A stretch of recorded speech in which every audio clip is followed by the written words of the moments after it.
So, magandang araw po sa inyong lahat. Dito na po tayo sa ating second video. First video po natin ang how to apply candidate soldier in Philippine Army.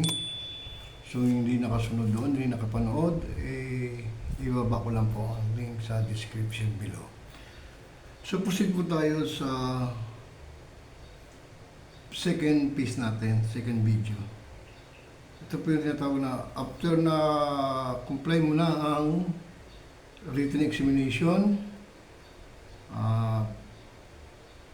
physical examination or medical examination, then physical fitness examination. So na-proceed tayo doon, so kaya na po yun. So congrats sa'yo. So proceed na po ikaw sa for take-out. Tapos ng take-out niyan, dala na kayo sa barbershop. Gugupitan na kayo, kalbuhin na kayo. So, the time na magkakaroon na ng roll call.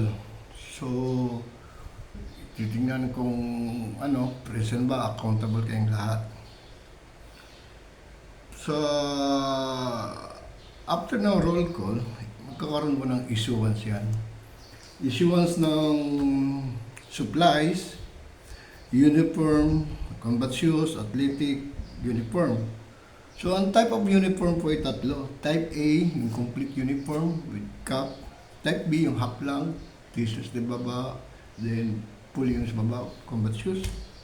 Then, athletic uniform, ito po yung ginagamit na pang-exercise. Pero minsan sa activities, halimbawa sa Infantry Division, TTS, Tuesday and Thursday, naka-athletic kayo. At meron bang apat na uniform, ito tinatawag na green, Goa green. Dati sa amin Goa Kaki, nung panahon namin Goa Kaki. Pero abot din ako ng Goa green, yung merong overseas cap na, ganun ang overseas cap po, para kang sundalo nung araw, para kang veterano ng sundalo. No. So yan po ang Goa General Office attire ang tawag sa uniform na yan. So sa issuance ng ang gamit ninyo, so bibigyan kayo ng mga after sa uniform, combat gear. Ano pa yung combat gear? Aliwa, piston belt. O hindi to, piston belt, suspender belt. FAC. Then, mess gear. Noong panahon namin mess 3 yun, malaki. Ay baka, hindi, depende sa unit yan eh.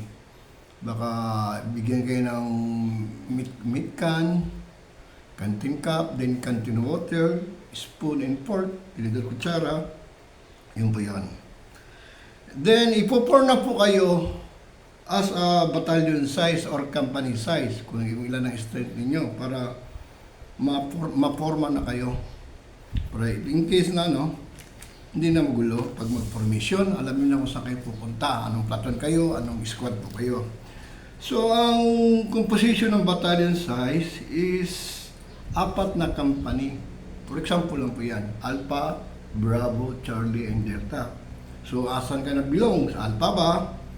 O Bravo ba? Na kumpanya, yan tatandaan mo. Then, ang ang company is consists of, ang composition ay 4 na platoon. So, isang kumpanya ay 4 na platoon po yan. Depende kung ilan ang mabuo, 3 o 4. So, ang platoon po ay consists of squad, 4 na squad. So, isang platoon, 4 ang squad yan, 4. Ang composition ng squad is pwedeng 7-man team, 7 ang isang squad, 7, or sa infantry is 9 or to 11 infantry. Kasi 7-man team, para sa mga specialized lang yan. Diba, mga ranger yan, 7-man team, mag-operate yan. So, yun. So, magdi-designate yan ng battalion commander. Company commander, yung marunong mag-command. XO, Executive Commander, yung ibig sabihin nung pag walang battalion commander absent, so XO Commander mag-take charge sa command. Then, Company Commander, Platoon Leader, Platoon Sergeant, Squad Leader o Team Leader. So, yun ang composition yan. Para po mahanay na kayo, maihanay na siya. Tapos, ang po niyan, i-designate po kayo sa by barracks kasi i-accommodate kayo sa barracks kung ilan ang barracks, kung ilang kumpanya. Opo. So, sa barracks, halimbawa, ang isang kumpanya ay 4 na platoon, so Dalawang barracks yan. Sa isang barracks ay dalawang platoon, first platoon or second platoon. So, i-designate na kayo ng mga buildings nyo, double deck po yan. May kumpleto na yan, may rumpong, may mat canvas, nandiyan na po lahat yan ng mga supply ninyo. So, babadgetan po ng gobyerno ang training ninyo, pati ang allowance ninyo. Kasi ang candidate soldier, during training, meron po siyang sa ngayon na update dahil sa standardization ng EAP. According sa na-research ko, sa latest ngayon is 20,777 per month. Yun ang figures pa, 20,077 per month. So makikita naman ninyo ang dyan. Meron akong animation picture dyan na pinost kung ano mga itsura ng mga nagtitraining. Talagang hard talaga, rigid talaga. Kaya dapat mayroong hindi kayo mag-negative. Ano talaga kayo? Positive kayo na kailangan nyo ng trabaho, kailangan nyo maglingkod sa bayan. Sa loob ng ng barracks, so nasa na kayo sa mga barracks ninyo, sa inyong mga higaan. So tuturuan kayo ng mga paano mag-fold ng kumot, paano mag-arrange ng mga punda, paano maglagay ng sapatos sa ilalim under the bed, kung paano mga arrangement, then paano ang position nyo pag kayo'y tatawagin na tension. So, lahat ng ginagawa niyo, pag shout na may pumasok ng officer, pag sinabing attention, pag sumigaw ang sentinel na na-designated, hinto niyo lahat ng ginagawa niyo. Pupunta kayo sa harapan ng inyong building, mag-attention talaga kayo. On your, ganun ka talaga yun, ganun. So, na-fix niyo na lahat ng issue. Binigay sa inyo, uniforme, na-fix niyo na yan, na-fix. Lahat yan, na-fix niyo. I-arrange nyo yung mga uniforme nyo, combat shoes nyo, rubber shoes, i-arrange nyo, i-proper nyo talaga yan para ready kayo. Dahil pagdating ng 10 hours, 10 top hour, yung oras ng pagtulog, matagal pa yan, dahil alas 10 pa ang top hour talaga, napatutulogin na kayo. So, ibig sabihin yan, kasi dahil sa pagod sa reception, we welcome kayo. Kasi may welcome po yan reception Kasi yung basic training po is 12 weeks. 12 weeks po yan. Tapos reception, welcome kayo, yun. Walking kayo. Depende anong ilang station yan. 1 station, 2 station, hanggang 5 station. Pero mga exercise lang yan. Makikita nyo dyan sa animation picture kung anong mga itsura ng mga nag-training sa reception sa pag-walking. Basta positive lang po. Yan? Kaya niya. Kaya nga nila, hindi natin makaya. Basta importante na economic security natin. May stable job tayo. Nakasay pa tayo sa bayan natin. So, nandun na tayo sa top hour. Papunta tayo top hour. Kasi antok ka na, pagod ka na. Galing ka ng walking di ba? Lagi kang reception. So, kakaroon ng dress drill yan. Mapapansin ka ng EI, assistant instruction. Inaantok na kayo dyan. Sige. Maglaro tayo. From here, tinatawag na dress drill. Ang dress drill, tinuturuan kung paano ka maging alert. Alertness yan, ang doctrine yan, alert. Ang may ibigay sa inyo yan. Alert ka. Mabilis ang kilis mo. Flexible ka. Pag sinabi, okay, from here, change to uniform, type A uniform, within 10 counts. Kailangan within 10 counts, naka-full uniform ka na, ganyan. Tapos, formation outside. So, magpo-form doon yung mga nakatapos ba o hindi nakatapos. Alpha Bravo, Charlie, o Charlie Company yung barracks na yan. Charlie Company, first platoon, second platoon. So, ang technique lang dyan, pag ganyan na yan, kasi pabilisan yun 10 counts kung mabilis magbilang ang AI, iwan ka doon. So, meron ka tinatawag na extra, reward. May reward ka niyan.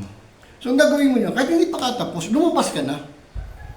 Iwasan mo na mabangga ka sa pintuan, kailangan mo, iingat mo sa sarili mo, kasi dabilisan, marami kayo, isang pintuan lang yan Ingat ka lang, kasi baka madisgrasya ka, magsikol ka, 3 days lang ang sikol, pag hindi ka maka-attend sa mga activities niya wala ka na. So, yun lang, ingat-ingat lang. Pagdating nga doon, hindi pa katapos, pero naka-form na ka sa platoon mo, sa squad mo, sasabihin na nangyayari, okay, stop! Nandun ka na. So yung mga nahuli na lalabas sa barracks, ay huli. Huli yun. Okay, separate form. Isi-separate yun. So hindi kayo nakapunta within 10,000 information sa inyong plato, sa inyong squad. So meron kayong regalo, reward. Go from there, kayo ng push up, 10 counts repetition. So push up kayo 10 counts. 1, 2, 3, 4, 1, 2, 3. Tapos, pag sinabi niya, okay, join na kayo. So sasabihin ng instructor, ng AI na, okay, fix yourself. Kasi fix mo yourself, sarili mo. Okay. Sabihin naman ng AI, from here, go to your barracks and change to athletic uniform. Wow! Then form outside. 10 counts. 1, 2, 3, 4. Bahit ka na naman. Palit ka na naman. Ganun din ang procedure. Bilisan mo. Naka-rubber ka na, naka-medyas, naka-short pa, naka-t-shirt. So yun tinatawag na athletic uniform. Formation ka. Yung nahuli. Ganun din niya. May reward na naman yun. Nahuli siya. Yun ang mga tinatawag na dress drilling. Okay. Okay, natapos na tayo sa dress drill. Yun ay para sa yung alertness. Maging flexible kaya. Part of training yan. So, malapit na mag-alas 10, mag-top hour. So, turotot na mayroong signal ng turotot yan eh. Yung top hour, mayroong flag retreat, yan. Nalimutan ko ng tawag yan kasi retire na tayo eh. Nag-retire. Pero sige lang. Wala pang top out, may ilang minuto pa. So, pakakantahin muna kayo bago matulog. So, pakantahin kayo ng mga, army song, o kaya pakantahin kayo ng patriotism song, ang bayan ko, o kaya kung anong na patriotism song para lumagay sa puso nyo, yung pagka-Pilipino, Philippine soldier. So, tapos na, punta na kayo sa inyo, tatayo kayo sa harapan ng inyong buildings. So, masasabi yung AI, okay, head counts, magbibilang yan. Bibilangin mo, sisigaw yung isa sa dulo. 1, 2, 3, 4, 5, 6, 7, 8, 9. Okay, ang star niya is 70. Sa isang barak, 70. Example. Or 80 ba? All accounted, kompleto, so walang missing. So, okay, go to sleep na. So, bago gusto magdasal. Wait for magtulog. Okay. Ang iba, magmuni-muni pa. Then mag-aris ng gamit. Then, basta sinabi sa inyo, matulog na talaga kayo. So for that, gigising na kayo ng 4 o'clock. So prepare ka na niyan sa 4 o'clock. Kasi kailangan 3 o'clock palang gising ka na. Prepare ka na ng mga nakapag-CR ka na. Kailangan maaga ka, mag-CR ka agad. Ganyan. Kasi ilan lang ang CR dyan. Kailangan palitan ka dyan, maka-CR ka, pang personal necessities mo. Tapos, magkasound sa alarm formation naman ng 4 o'clock. Sigaw yung company commander ninyo. Labasan sa barak. So, alam mo na yung pupuntahan mo. Anong squad ka, anong platoon ka, anong kumpanya ka. Doon na. Okay. Tapos, magkakaroon ng head count. Head count ulit. So, yung head count na yan, i-report ng squad leader sa platoon lead, sergeant ng platoon leader na complete squad mo. So, bibilangin niya, kompleto. First platoon, kompleto. Second platoon, third platoon, kompleto. I-report naman ng platoon, sergeant of platoon leader sa company commander. Pang-apat na platoon, narito pong lahat ng pag-alaman. Yun. Okay, kompleto, ganun. Tapos yung nakumpleto na. Bibilangan, ilan yung strength mo. Tapos i-report naman sa battalion commander. Noong Ginoo, ang narito po ang lahat ng pag-alaman.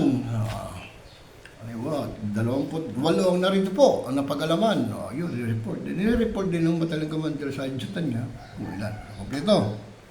So, yun na po. So, pupunta na po kayo sa isang ground, malapad na ground. So, ipopor na po kayo para sa inyong physical exercise. Opo. Yun ang physical exercise. So, Papakita ko naman po sa inyo sunod ang physical exercise kasi nandiyan na po yung army dozen. So ngayon, ito lang muna po. Sa sunod na video na po yan. Apo, maraming salamat po. Sana po ay nagustuhan nyo ang aking video at karoon kayo ng idea at tamang pamamaraan. Maraming salamat po.